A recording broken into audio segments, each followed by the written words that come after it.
It has been another violent weekend among the gangs of California. A man who was standing in line to see Colors, the movie about gangs, was shot in the head by someone wearing the colors of a rival gang. So far this year, almost 100 people have been killed in gang-related violence in the Los Angeles area.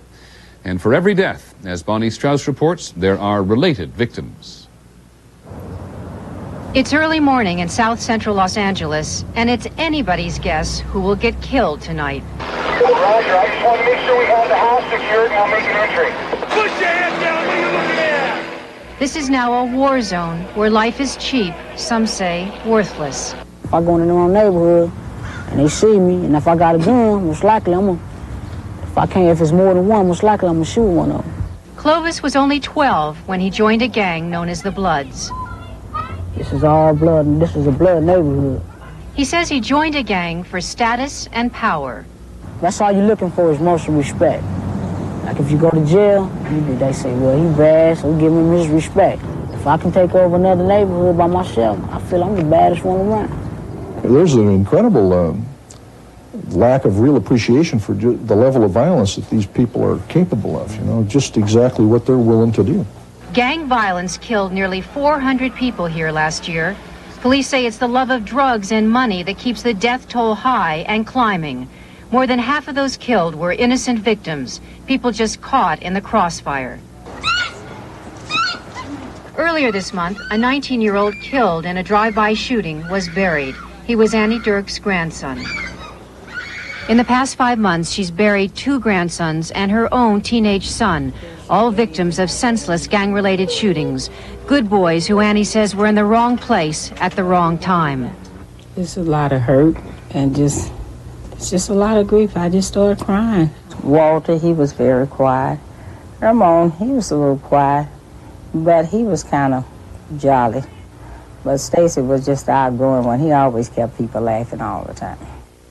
Once Walter, Stacy, and her mom played together. Today they are buried together in a hillside cemetery. Reverend Leo Beatty delivered their eulogies.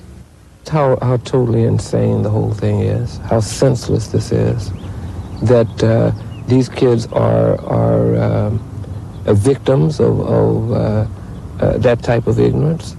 Annie now lives in fear behind locked bars, but she insists she won't leave a house filled with memories. And sometime at night, I listen for the door to unlock, thinking it's Walter and Stacy coming by to tell me they finna go home. But it's not them. Ann Crenshaw, another mother, is caught in the wave of gang violence as well. 2 of her sons are in jail. Both belong to a gang. She's determined to save her youngest son, Jermaine, from a similar life of drugs and violence. She monitors his every move. So they're almost never out of your sight? Not hardly. She want me to stay out. All the trouble, stay out of jail. And she care about it. Jermaine is getting the message from all sides, even from his brother Thomas's jail cell. I wish that he do things different than I did and just get everything that's out there to make himself just a better man than I am. So far, Annie Crenshaw's efforts seem to be working, but she worries that whatever she does, gangs will undo through fear and intimidation. I tell him he has to find a way. He know more about it than I do. But if he can't talk to me, find someone to talk to, and try to deal with it. After 5 years of gang life, Clovis wants out, but worries he won't survive in the ghetto on his own. Being an outsider on gang turf can be fatal. I can't go in different places. I gotta watch my back when I walk down the street. Can't wear this color, can't wear that, can't go there.